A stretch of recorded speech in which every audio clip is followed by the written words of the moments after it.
Saludos.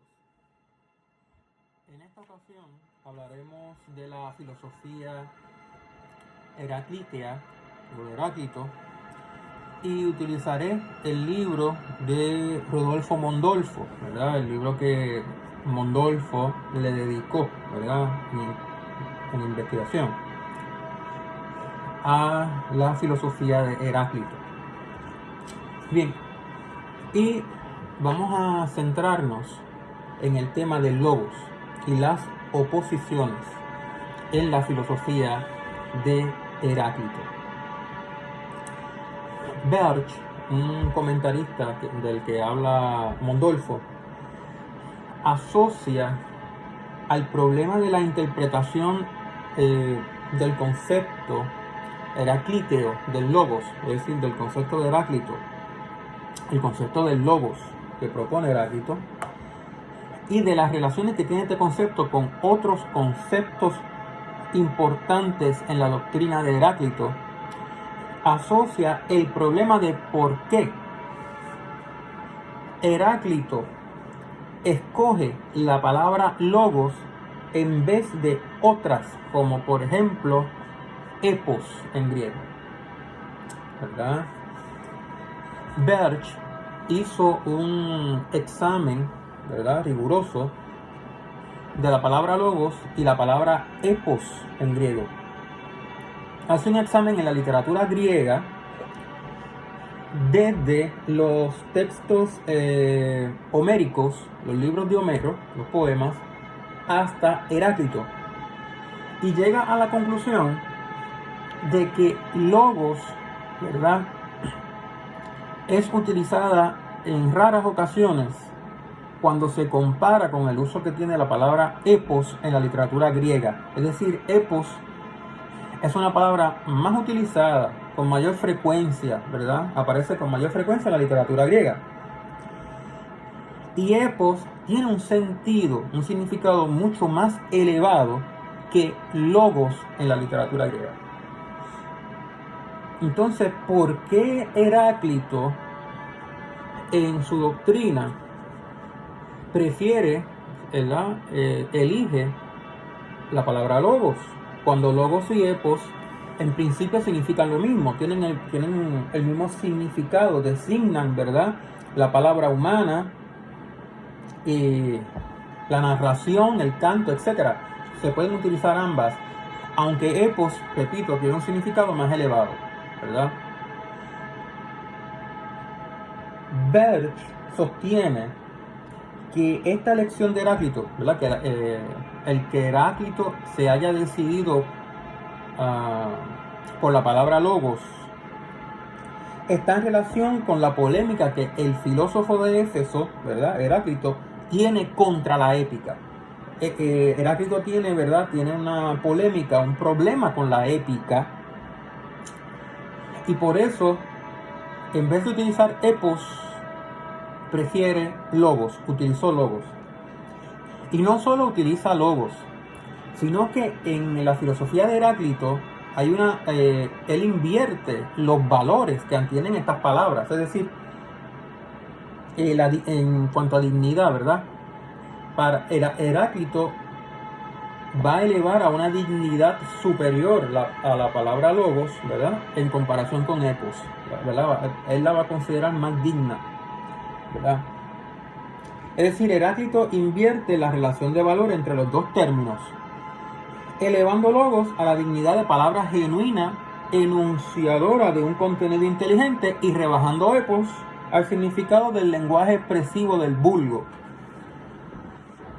Bien, eso según Berch.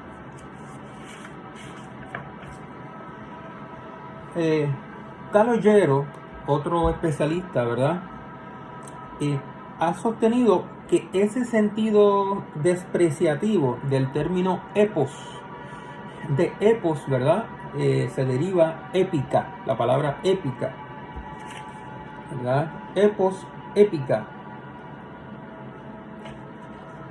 Él dice, Calogero, que ese sentido despreciativo no aparece realmente en el uso que le da del término, ¿verdad? El uso que le da de este término Heráclito, que no aparece, ¿verdad? En el sentido único que aparece, en que tiene esta palabra en los fragmentos de Heráclito. Calogero no encuentra ese sentido despreciativo de epos en los fragmentos de Heráclito. Sin embargo, Calogero, este especialista,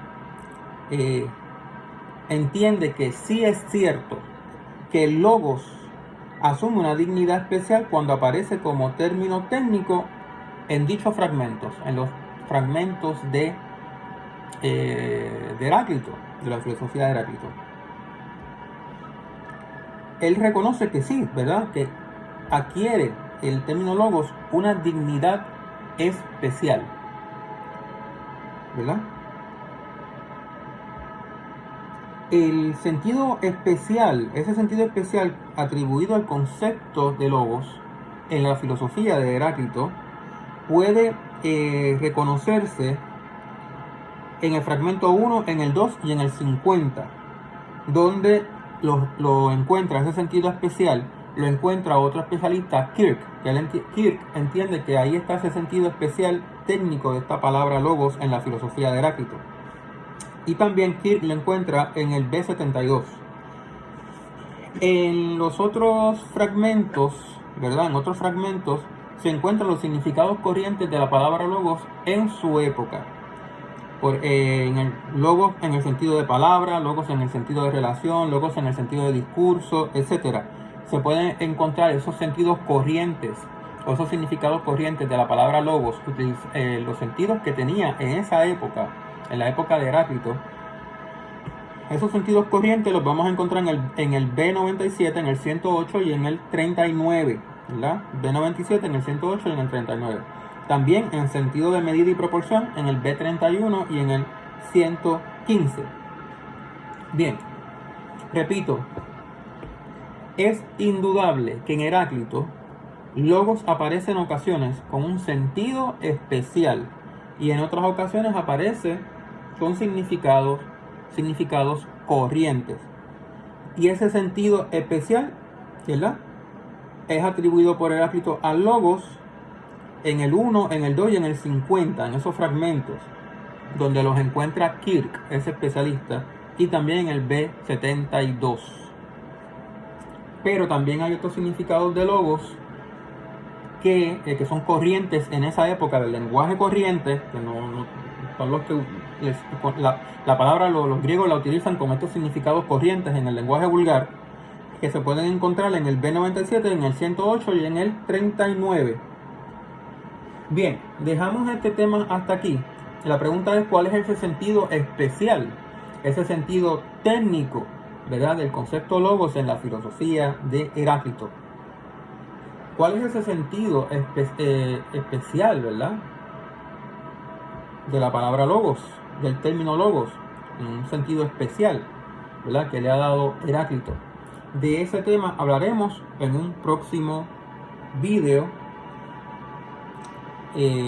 donde hablaremos entonces de la interpretación lingüística que han propuesto algunos especialistas, ¿verdad? Y entonces de las interpretaciones que han hecho ya, ¿verdad?, ya en el siglo XX, grandes figuras, grandes intérpretes, grandes especialistas, pienso en Jagger, ¿verdad?, en este comentarista Jagger, en Guy-Gon y en Kirk, que hablan del logos, del significado del logos en Heráclito. De estos hablaremos más adelante. Hasta luego.